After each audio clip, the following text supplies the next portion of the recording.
Olá malta, mais um episódio Quebra Conduta. Vejam o projeto, já está no YouTube, vejam os outros episódios, espero que tenham gostado do conteúdo. O objetivo hoje é exatamente o mesmo, é continuar a acrescentar-vos conteúdo, mais debate. O tema é exatamente o mesmo, novamente o Covid-19 e todas as implicações que isso tem. Várias medidas que foram tomadas entretanto, sem precedentes, tanto ao nível da educação, como ao nível da libertação dos prisioneiros, como ao nível do acordo do Eurogrupo, que estava tão difícil de alcançar. Hoje o painel é sempre o mesmo, Jaime, Fábio e Zé, como não podia ser outro, heterogéneo, mas interessantíssimo. Sem mais demoras, primeira pergunta para o Fábio Coutinho. Como é que tu vês esta libertação dos prisioneiros? Já vai entrar em vigor no dia 3 de abril. Quatro regimes, perdão de penas de prisão para crimes que não sejam considerados graves, regimes de especial de indulto de penas, portanto clemência, regime especial de indulto de penas, já tinha dito, regime extraordinário de licença de saída de reclusos durante 45 dias e antecipação extraordinária da liberdade condicional, que pode ir até 6 meses de antecipação.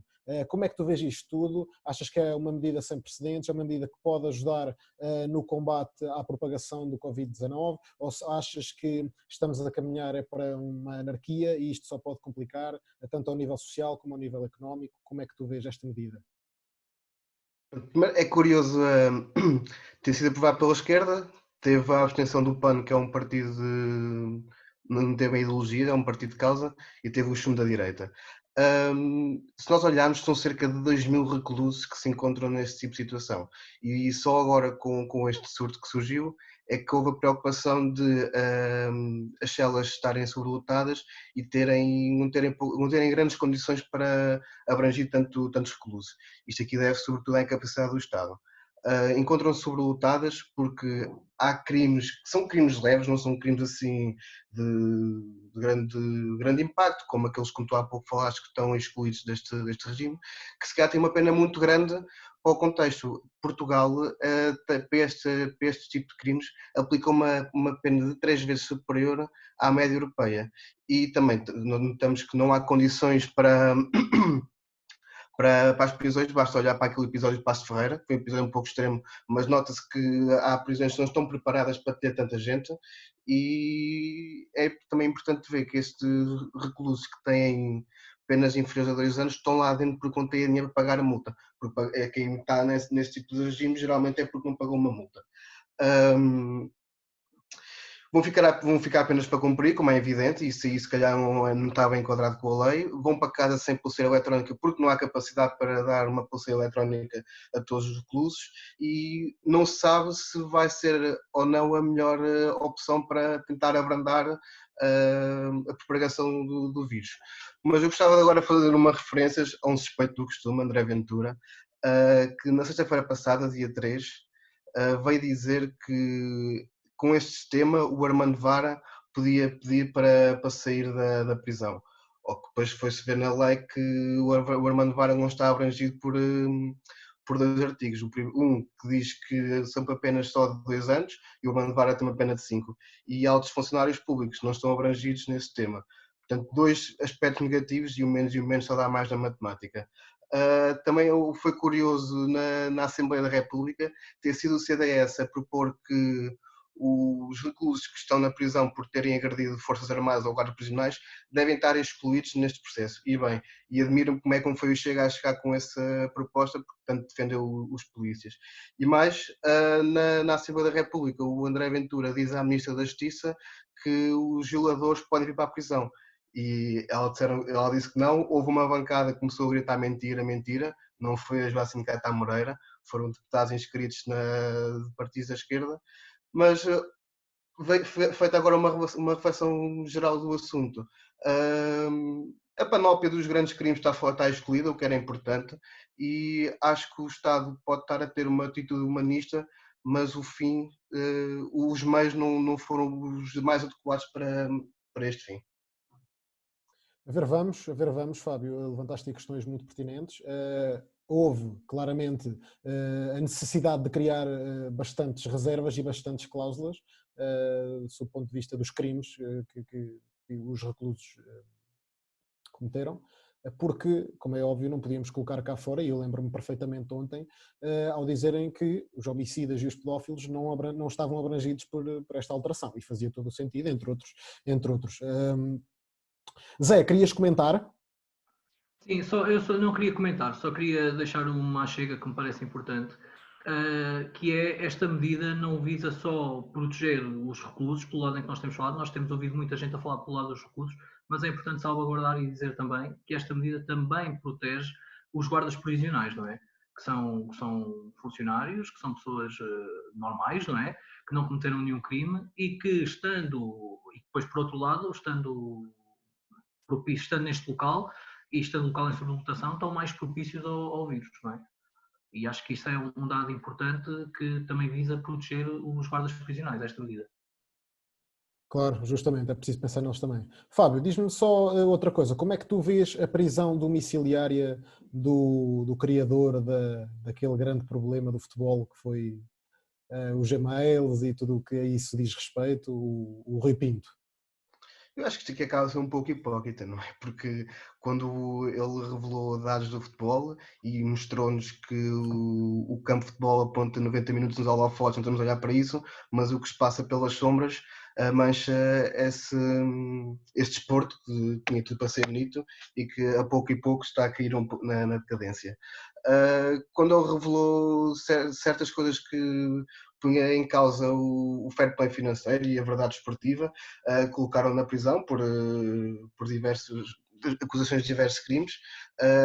Deixa de ser curioso que a França, a Alemanha e a Holanda tentaram falar com ele, posso ajudar em processos de corrupção e outras coisas, usaram o ator como uma força, enquanto nós portugueses quisemos pô-lo na prisão. Deixou-se a mensagem passar e presa-se o mensageiro. Agora, não sei porquê, não é por causa do Covid-19 que isto aconteceu, a moeda de troca tem que ser outra, não sei qual é que é, mas estou curioso para ver como é que agora vão trabalhar tanto a Polícia Judiciária e o Rui Pinto e que crimes é que ele tem lá no disco rígido. Ok, obrigado, Fábio. Jaime, um acordo do Eurogrupo sem precedentes, 540 mil milhões de euros para liquidar a economia. Como é que tu vês esta questão? Há algum valor também substancial ainda para as pequenas e médias empresas. Portugal pode obter a mais de 4 mil milhões de euros de liquidez. Há também uma linha de apoio para o pagamento de subsídios de desemprego quando não houver orçamento estatal. Um impasse criado, há quem diga que pelo Ministro das Finanças holandês. Como é que tu vês isto tudo?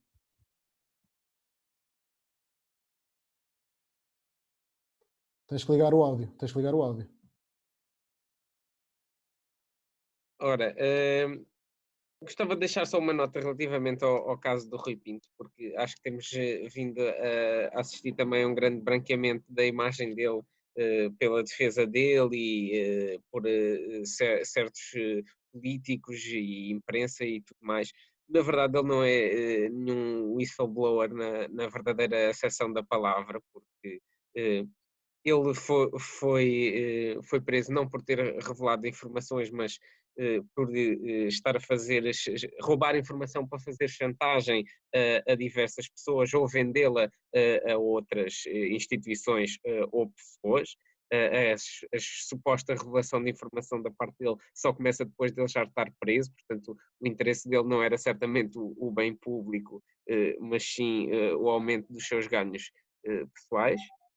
Mas agora falando do Eurogrupo, como tu estavas a dizer, depois de um grande impasse que foi provocado primeiro pelas Corona Bonds que não se chegaram a realizar e que depois se mudaram para estas questões das linhas de financiamento, com principalmente a Holanda a defender uma posição em que tinha que haver condicionalidade barra austeridade para quem acedesse a essa linha, a Itália irredutível em querer partir para as Eurobonds, com o apoio também de países como a Espanha e outros que tinham assinado no início essa missiva de defender as Eurobonds, mas que depois também começaram a mudar um bocadinho de campo, como foi o caso da França, para apoiar aquilo que acabou por ser a solução, que era a solução da Alemanha, que era uma linha de crédito limitadíssima e sem condicionalidades.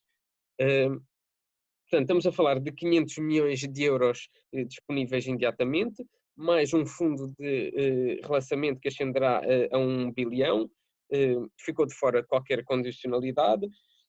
Isto dá uma linha de crédito equivalente a 2% do PIB de cada Estado-membro para o Mecanismo de Estabilidade Europeu, bem como estímulos de 200 mil milhões para o setor empresarial, especialmente para as PMEs. E isto exclui apoios que não sejam relacionados com a saúde. É importante dizer isto. Isto, no fundo, estamos a falar tudo de empréstimos, de dívida, de contração de dívida, e estamos a falar apenas para os Estados apenas podem utilizar este dinheiro para fazerem face aos gastos na saúde com o Covid. Portugal, neste contexto, poderá ir buscar 4 mil milhões de euros, que é um valor que podemos considerar residual se tivermos em conta que durante a última crise financeira Portugal pediu 76 mil milhões.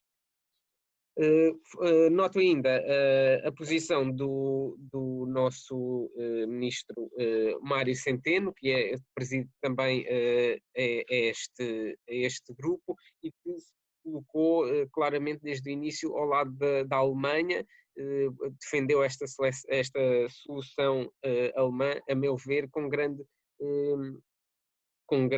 prejuízo para Portugal, que estaria numa posição muito mais alinhada, faria sentido uma posição muito mais alinhada com países como Espanha e Itália, que vão ser os países que acabam por ser estigmatizados até junto dos mercados com esta solução. No fundo, eu acho que esta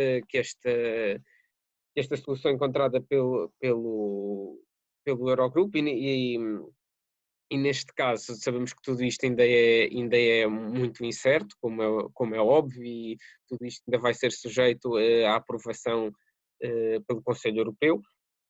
Mas, para já, ficamos com algumas conclusões que alguns países poderá nem sequer compensar recorrer a estas linhas de crédito. Elas têm que ser pagas a 2 anos. E quanto ao fantasma da austeridade, ele volta a aparecer no nosso futuro, sabendo que aqui nós estamos a falar sempre de contrair mais dívida,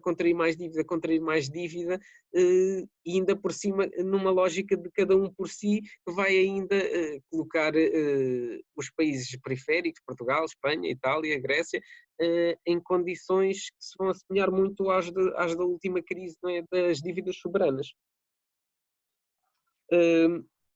Isto aqui vem na minha opinião, da senda de alguns problemas da União Económica, da sua arquitetura. Eu olho sobretudo para a arquitetura do euro em si, para encontrar as bases desta problemática e do porquê destas soluções que, quanto a mim, não fazem muito sentido. E o problema principal é que não há nenhuma base fiscal comum na União Europeia. Tampouco há transferências dos países mais ricos para os mais pobres. Portanto, nós, estando nesta união económica, ela vai estar sempre a concentrar capital nas economias mais competitivas e a deixar as economias periféricas a viverem em cenários de uma recessão contínua, para benefício de países como a Alemanha e como a Holanda. E a Holanda aqui, o seu ministro foi também um dos mais irredutíveis nesta reunião de ministros, tem ainda a particularidade de ser um conhecido offshore. Portanto, aqui ainda fica mais à vista o ridículo desta situação, e quando Espanha e Itália são até dos países que sofrem mais com a evasão fiscal de grandes empresas e até particulares, para a Holanda, para evitarem pagar impostos para benefício da Holanda e prejudicando estes países periféricos. Havia outras soluções aqui, olhando de uma forma mais reformista, havia outras soluções para esta situação que foram sendo aventadas pelos economistas ao longo das últimas semanas.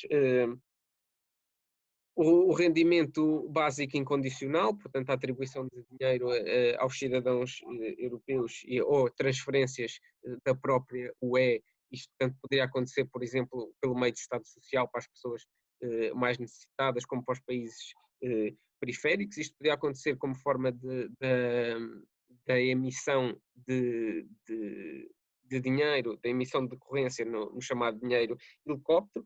Podia acontecer através de termos uma base fiscal comum, que nem sequer precisava de ser um imposto europeu, mas podia passar, como eu já disse, pela inibir esta otimização fiscal ou evasão fiscal, ou basicamente as grandes empresas e os grandes particulares não quererem pagar a sua parte justa de impostos, e não existe uma política comum da União Europeia para evitar isso.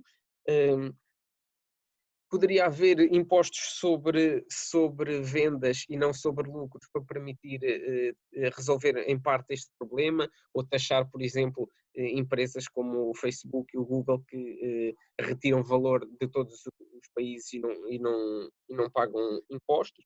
Poderia haver um imposto carbónico aqui no sentido de já aliar à situação climática e retirar estes fundos, ou podia haver um imposto europeu sobre o património, um imposto que tivesse como alvo a percentagem de 1% mais rica da população, e que se fosse feito ao nível europeu ia ter uma efetividade maior, porque se um país sozinho tentar fazer isso, corre o risco de as pessoas mais endinheiradas mudarem o seu local fiscal.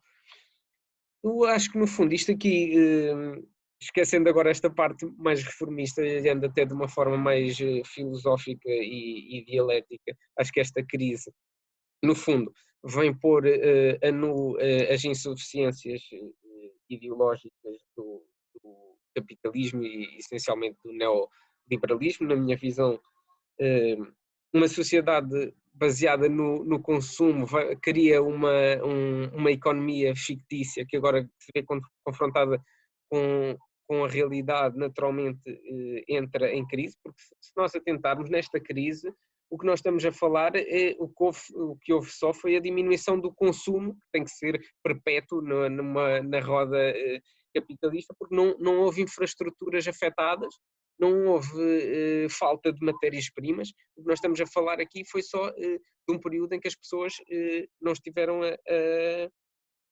a trabalhar, a massa trabalhadora não esteve a trabalhar, e nesse sentido eu acho que é importante, é também um momento para repensar o contrato social, para percebermos que a redistribuição de riqueza é o que protege a sociedade do risco, ao nível da saúde, da precariedade.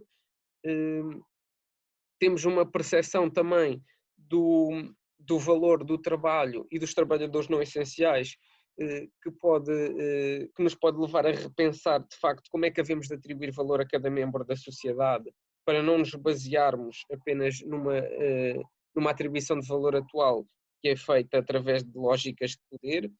E vemos-nos confrontados mais uma vez com o absurdo do desemprego, de pessoas que querem contribuir para a sociedade e a sociedade não lhes permite. Em Portugal, 4.000 pessoas por dia estão a inscrever-se no centro de emprego. E por fim, com estes empréstimos e esta dívida pública constante em todos os países, o que estamos a falar, no fundo, eu acho importante frisar isto, é da elite financeira, numa sociedade cada vez mais financiarizada, que cada vez mais assegura, e ao longo do tempo, e aproveitando-se destas crises, a extração de dinheiro pela banca daquilo que é o valor produzido pelo trabalho das pessoas. Bem, eu em relação à reunião do Eurogrupo e em relação às políticas económicas da União Europeia, já me pronunciei aqui tanto nos episódios anteriores. Aquilo que me parece, e não em tão longe como foi o Jaime que fez uma intervenção onde que abordou uma série de temáticas, aquilo que me parece é que a União Europeia tem que, como disse nas anteriores semanas, tem que dar uma resposta económica cabal a esta situação. E essa situação, para já, essa resposta cabal não é aquilo que resultou da reunião do Eurogrupo, nem nunca poderia ser. A reunião do Eurogrupo é a reunião dos ministros das Finanças da União Europeia. Quer dizer, a resposta da União Europeia tem que ser tomada pelos chefes de Estado, não é? Como é óbvio. Não são 540 mil milhões de euros que vão resolver as questões difíceis da União Europeia. E em relação à Holanda e a este tipo de postura, é importante que se diga que o dinheiro do Plano Marshall no pós-Segunda Guerra Mundial, que veio dos Estados Unidos e foi emprestado à Holanda, lhes soube bem na altura, não é? A Holanda foi um dos países que mais recebeu dinheiro nesse âmbito, no âmbito desse Plano Marshall, e, portanto, na altura também não o tinha, e na altura teve que recorrer a ele, e foi com base nesse empréstimo que construiu a sociedade de agora. E com base nesse empréstimo e com base naquilo que eu já também disse, que é uma política de evasão fiscal forte. O que, aliás, me leva, aproveitando para contextualizar, me leva também a uma coisa que o Fábio disse e que nós depois começamos aqui todos a falar, que é a questão do Rui Pinto. É importante que nós não sejamos coniventes com aquilo que vem que vimos na imprensa. A questão do Rui Pinto não é uma questão desportiva, é uma questão fiscal, é uma questão de corrupção. E, portanto, tudo o que nós pudermos obter de informação do Rui Pinto é fundamental para fazermos aquilo que é. O Rui Pinto não nos trouxe informações só sobre futebol, trouxe-nos informações sobre políticas ou economias paralelas, por exemplo, da doutora Isabel dos Santos, por exemplo. Tudo o que seja informação que nós possamos utilizar nesse âmbito para combater a evasão fiscal é fundamental, que é, aliás, um problema não só português, mas da União Europeia também, e que em Espanha, em Itália, tem sido combatido e com medidas assertivas. Nós depois temos também um problema fiscal, para além da evasão, que é o problema da justiça fiscal, mas pronto, isso é noutro âmbito. Agora, Eurogrupo parece-me manifestamente curto. Parece-me que, ao contrário do que disse Mário Centeno, que foi um acordo sem precedentes, foi um acordo possível, para já, e que espero, naturalmente, que o próximo Conselho Europeu, onde será certamente aprovado este apoio, que é alguma coisa, que é melhor que nada, naturalmente, mas espero que traga mais novidades e mais novidades cabais. Nos episódios anteriores eu defendi aqui e volto a defender a questão da emissão do dívida por parte do Banco Central Europeu, que aliás é uma coisa que já está a ser feita pelos Estados Unidos e também pela Inglaterra, pelo Reino Unido, e portanto é a resposta que não é permitida pelo Tratado Europeu, mas é a resposta que se impõe nesta fase. Ou então, no máximo, ao contrário daquilo que está aqui, que é um empréstimo só para a saúde, para a área da saúde, temos que fazer um acordo de longo prazo que combine valores mais altos de dívida pública com valores mais baixos de juros. E este é o acordo mínimo que nós podemos garantir.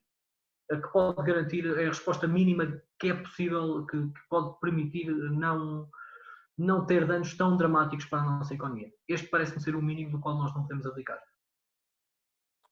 Olha, Zé, só aqui uma pequena chega relativamente, Fábio, já comentas, deixa-me só dizer aqui uma coisa relativamente ao Rui Pinto, é que eu acho que tens toda a razão, ele pode trazer a pano de fundo uma questão importante, que é a corrupção, e é nessa matéria que se devem ser feitas as devidas diligências, naturalmente, mas nós vivemos num Estado de Direito. Portanto, se vivemos num Estado de Direito, nós a única coisa que podemos fazer é não culpabilizar as pessoas que visam as descobertas do Rui Pinto, não as podemos culpabilizar por aquilo que o Rui Pinto descobriu, mas podemos criar uma investigação pelas entidades competentes para o fazer. Como é óbvio, não podemos julgar a partir do momento em que o Rui Pinto descobre, porque o Estado de Direito obriga a que o Rui Pinto seja condenado e punido por aquilo que fez. E só depois é que pode eventualmente criar uma adjacente, uma investigação adjacente. Sim, claro, João. Atenção, o que eu estou a dizer não é que o Rui Pinto é um herói, nem é que ele não deve ser julgado pela forma como o obteve, inclusive pela chantagem que fez. Mas aquilo que eu estava só a querer dizer é que a questão, porque, atenção, não por nós aqui, mas pela imprensa no geral, aquilo que me parece é que muitas vezes a questão é colocada sob a forma de uma questão desportiva, de forma a esconder ou a branquear, digamos assim, passa a expressão, a escamotear as descobertas que foram feitas. Há coisas mais importantes e mais graves do que aquilo que eu descobri no futebol, não é? Isso é o menos importante, parece, muito honestamente. Claro, esta é uma questão jurídica, naturalmente. Fábio? Em relação ao Eurogrupo, uma coisa muito rápida. Mais uma vez a Europa parecia que estava sem solução e que ia acabar, e de repente surgiu uma coisa. Concordo com o que o Jaime e o José disseram, é insuficiente para a crise onde atravessamos, e é importante salientar que se os coronabonds não fossem arriscados da ordem do dia, este acordo nunca tinha vindo para a frente. É só isso. Por uma discordância entre os países, porque há realmente aqui uma dicotomia grande entre o Norte e o Sul. Exatamente. Zé, relativamente à educação, mais uma medida sem precedentes. Do 1º ao 9º ano não vai haver aulas presenciais. 11º e 12º farão os exames que os jovens decidirem como provas de ingresso. Provas de aferição canceladas, aulas para a primária e para o básico através dos meios digitais, com suporte nos meios televisivos, RTP Memória. Ainda não se sabe muito bem como é que vão ser construídas os planos didáticos, como é que vão alocar os níveis de ensino a cada dia, mas isso está a ser estruturado. O 3º período ainda começa já dia 14, vai ser adiado naturalmente até dia 26 de junho, e há aqui uma medida muito interessante que tem que ver com o facto de o 11º e 12º ano, se houver possibilidade ainda, poderão ir para ter aulas presencialmente, nem que seja sob a lógica de retirarem algumas dúvidas para os exames nacionais. E o próprio Governo reforçou com medidas de distanciamento social. Parece-te medidas viáveis? É sem precedentes? Como é que vês isto? Bem, João, aquilo que me parece é que também aqui, à semelhança do que tem acontecido com outras temáticas, o Governo está a aprimorar as medidas principais consoante aquilo que são as prioridades. Ou seja, o Governo, numa altura de emergência, tomou, por exemplo, neste caso em concreto, tomou a medida de portanto, procedermos ao ensino à distância, para salvaguardar a vida das pessoas e procurando garantir a continuação do ano letivo. Aqui, agora, depois de passar algum tempo e a questão já estar mais bem estudada, avançamos para medidas mais concretas e mais específicas. Tu contextualizaste muito bem e disseste praticamente todas. Aquilo que me parece, portanto, para além disso, e focando aqui um bocadinho dividindo por partes, a questão do pré-escolar, portanto, só reabrir após a revisão das regras do distanciamento social e portanto, salvaguardar também os familiares de quem tem crianças, salvaguarda logo essa questão, não é? A questão da baixa de apoio à família para tomar conta das crianças. Depois do 1º ao 9º ano, tive a oportunidade de ler uma excelente entrevista do secretário de Estado, o Sr. João Costa, para falar sobre precisamente a medida da telescola em particular, onde ele diz e dá mais alguns pormenores sobre a questão, e onde salvaguarda, por exemplo, um pormenor que me parece muito interessante, que é também a colaboração que os CTTs vão ter aqui, para que os professores dos alunos, os próprios professores dos alunos, lhes façam chegar material de apoio e acompanhamento às aulas que são dadas na telescola. Parece-me que a primeira lei do Governo tinha claramente um buraco que tinha a ver com os alunos que não tinham acesso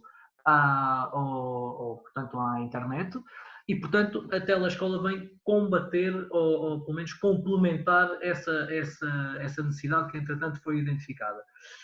Parece-me que, mais uma vez, o Governo volta portanto, a colocar aqui a educação como uma prioridade numa lógica de igualdade de oportunidades, não é? Todos nós sabemos que a principal função da escolaridade tem a ver com a questão de funcionar como um elevador social, e é precisamente sobre isso que eu também queria falar um bocadinho mais, que é o facto, o vírus e, portanto, a situação económica vai agravar, tendencialmente agravará as desigualdades sociais, e, portanto, no momento em que nós falamos, cada vez mais pessoas falam e que parece ser cada vez mais unânime que irá existir uma segunda vaga, nós estamos aqui a fazer um caminho para a digitalização da escola. Estamos a passar de uma escola 100% presencial, ou de métodos de ensino 100% presenciais, para métodos de ensino praticamente 100% remotos. O governo está, parece-me, a fazer esse caminho com calma, não é? Sendo com a calma que é possível, digamos, porque naturalmente não é possível mais. Parece-me, em particular para a questão do 11º e 12º ano, eu não quero estar a ser pessimista, mas o governo deixa aqui ainda a opção em aberto que tu identificaste bem. A mim parece-me que não vai ser possível. Com todos os efeitos que nós possamos eventualmente, ou com todas as medidas de proteção que possamos eventualmente fazer, não vai ser possível, mas de qualquer forma o governo deixa essa porta entreaberta. Questão do adiamento dos exames, portanto, mais uma vez é questão de tentar resolver a questão mais para a frente. A questão das avaliações serem suprimidas, tudo o que é exames ou provas de aflição, parece-me também que é o que é possível, mas sobretudo tudo dentro da lógica da prioridade, e é este basicamente parece-me ser o dado mais essencial, de continuarmos e prosseguirmos as atividades letivas através de outros métodos digitais, e portanto, no fundo, deixar desde já uma informação que me parece também, uma informação que me parece interessante, que é, no fundo, também aqui nós estamos a aprofundar uma tendência e que não se cria a ideia de que, portanto, nós estamos a abdicar e que, portanto, as pessoas não vão aprender nada. Não, antes pelo contrário, é que é uma mudança, é uma lógica de mudança. Com certeza que este método trará algumas dificuldades por um lado, mas também trará coisas mais positivas, como a evolução certamente das competências digitais para um mundo que será diferente no pós-coronavírus. Há bocado tu estavas a levantar uma questão interessante que tem que ver com o facto do governo estar a apostar gradualmente no ensino tecnológico e quase que a libertar-se do ensino em sala.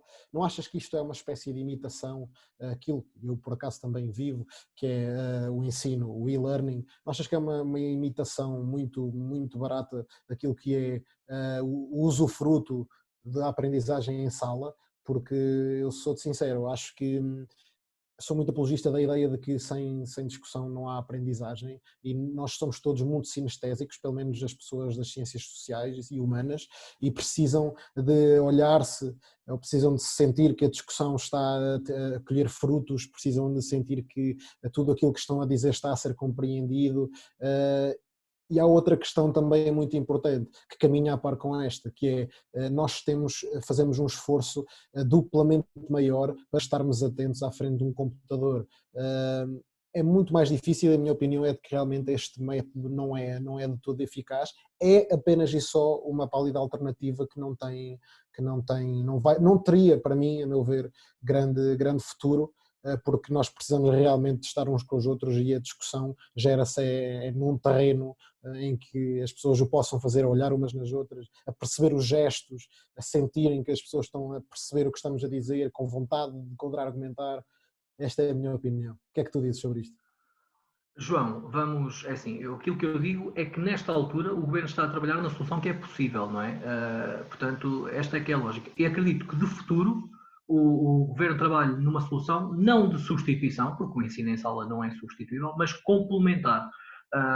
Porque também parece-me, e lançando aqui uma ideia que talvez possa parecer atrevida nesta fase, mas também é para isso que nós cá estamos, parece-me que não é de todo viável numa sociedade de futuro que as crianças passem o dia da escola das 9 às 6 da tarde. Parece-me que nós podemos estudar alternativas e há formas de aprender a partir de casa. Mas também aí, e nessa lógica, o próprio governo tem trabalhado, portanto, esta questão, por exemplo, não sei se tiveram a oportunidade de analisar estes pormenores, mas as aulas através da RTP Memória terão uma duração máxima de 30 minutos, por causa da questão precisamente da concentração, que é aquilo que os dados de concentração através de métodos digitais apontam. Depois, por outro lado, há aqui um acordo de colaboração com a Porta Editora, com a Google, com a Microsoft e com o YouTube, para a partilha de conteúdos digitais, que também me parece muito interessante. E depois portanto, prosseguindo também na lógica da partilha de aulas e conteúdos criados pelos próprios professores, não é?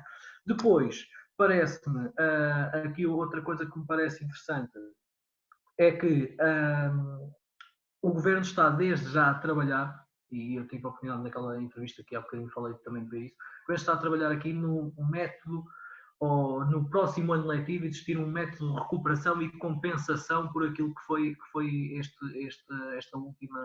este período do ano letivo. E é nesse método de recuperação e de compensação que eu penso que os conteúdos digitais podem ter um papel fulcral de complemento, mais uma vez referindo-me àquilo que tu estavas a dizer, de complemento ao ensino em sala. Ou seja, mesmo à base do típico, aquilo que nós chamamos do típico TPC, não é? Haver aqui um papel mais preponderante das competências. Só para terminar, dizer que, como é óbvio, nesta questão, como noutras, parece-me que aquilo que o coronavírus veio fazer, no fundo, não é criar uma tendência, mas antes aprofundar uma tendência que já existe. Ou seja, acelerar a transformação que já estava a acontecer. Dado a situação em que nos encontramos, o governo soube agir e se calhar para a altura que estamos foi uma boa ação, mas apenas a curto prazo, porque se isto tiver que continuar, esta não será a solução, porque como é que vamos avaliar os alunos? Como é que os alunos tiram dúvidas? E mesmo não é o próprio de contra-argumentar contra os professores e também só o facto de estar na sala de aula, a parte do recreio é muito importante para crianças e para as pessoas conviverem. Estarem enclausurados dentro de casa sempre a ver uma televisão, acredito que seja um pouco chato, mas tendo em conta a situação, para curto prazo não foi uma má solução. Outra coisa que eu quero salientar e que ainda bem que o governo fez é garantir que os exames nacionais vão ser feitos. Isto porque o Ministério da Educação tem fortes suspeitas que o ensino privado inflaciona as notas para conseguir atrair clientes e desta maneira consegue acabar com essas pequenas ajudas, não é? Jaime, queres comentar acerca da educação, destas medidas sem precedentes? Tens que ligar o micro. As medidas foram as possíveis. Acho que faz sentido haver esse apoio da telescola, porque volto a frisar que uma percentagem muito considerável dos alunos não possui computador ou internet em casa. Sei que agora o governo também disse que ia tentar resolver essa situação, mas é muito complicado e as coisas também são precisas para agora.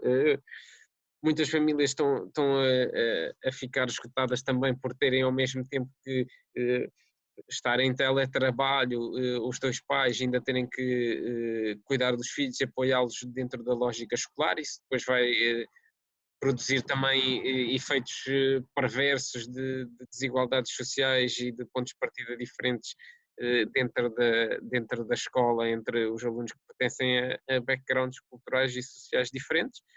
E, claro, esta situação não é ideal, mas é possível e nesse sentido acho que esta medida da telescola foi positiva.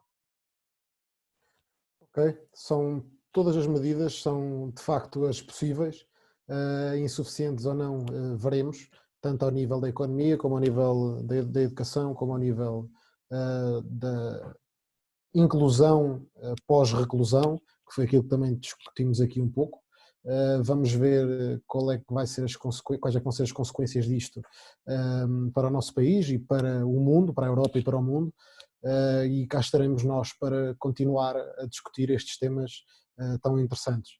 De resto, desejar-vos um resto de uma boa tarde, agradecer a todos o facto de aqui estarem, agradecer a todos os nossos ouvintes e dizer para não perderem naturalmente o nosso próximo episódio.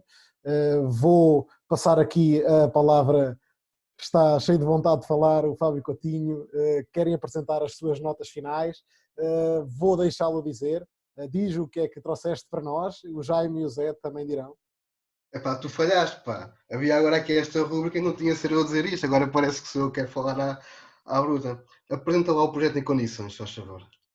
Então, o objetivo é muito simples, como qualquer outro programa de qualidade, tem que ter uma característica peculiar e então nós decidimos que no final deixamos umas notas finais importantes. Há quem vá deixar uma nota ao nível internacional, há quem vá deixar uma nota ao nível pessoal, há quem vá deixar uma nota só curiosa. E agora, para começar, vamos então ouvir o Fábio que está em pulgas. Então, uma nota curiosa, é um sabias que Van Gogh, um ilustre pintor que viveu no século XIX, hoje é marcado e muita gente aprecia quadros e desta arte moderna foi muito importante. E é engraçado que das pinturas que ele fez durante a vida só conseguiu vender um quadro. Só aquele caso de que o artista só é famoso depois de morrer, não é? É verdade. Zé Pedro. Bem, eu para terminar faço um destaque positivo e um destaque negativo da semana. O meu destaque negativo já foi aqui falado um pouco por alto ao longo deste programa, porque nós não tínhamos falado sobre isto. O ponto negativo é a postura do deputado André Ventura.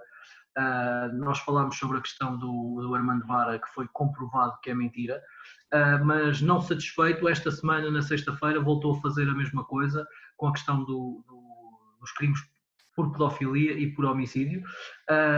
E convém nós não as escamotearmos. Nesta altura, o deputado tem uma responsabilidade acrescida, responsabilidade essa que o doutor André Ventura não tem sabido corresponder, e tem contado para isso com a colaboração do meio de comunicação social mais vendido em Portugal, que é algo que assusta, que é o Correio da Manhã, que tem, ao longo deste tempo, tem colaborado com estas notícias que são falsas e que é importante também que a entidade reguladora da comunicação social comece a intervir neste ponto.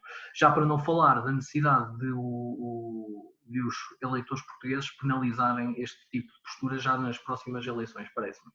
O ponto positivo, em contraponto com a postura do Dr. André Ventura, é precisamente, nós falamos muitas vezes ao longo dos últimos tempos da postura do Presidente da República, da postura positiva do Governo, mas não falamos da postura positiva dos outros partidos da oposição. E eu, ao longo desta semana, tive a oportunidade de acompanhar com bastante atenção e fiquei até bastante agradado com a postura do Dr. Rui Rio na entrevista que deu à SIC.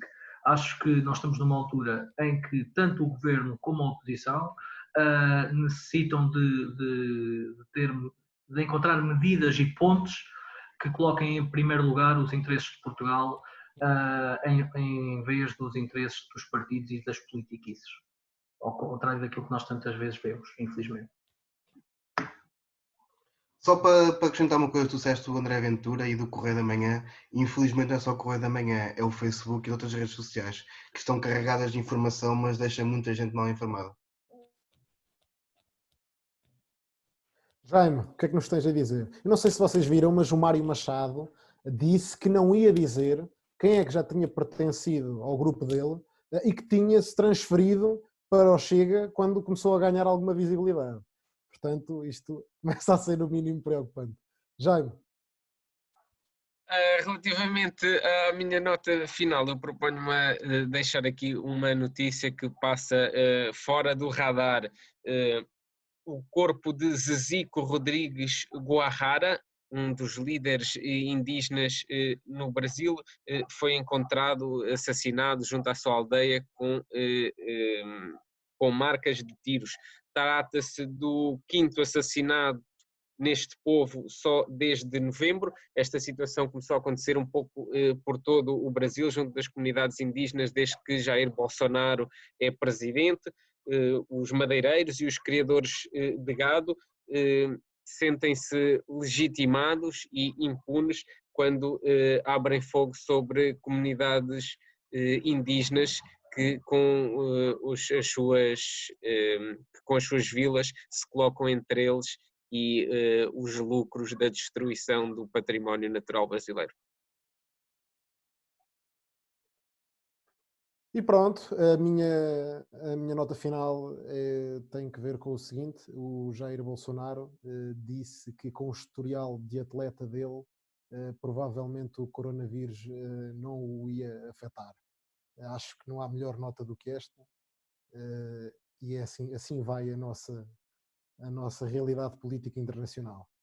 De resto, agradecer-vos a todos novamente e vamos continuar a quebrar condutas, pessoal. Bora lá!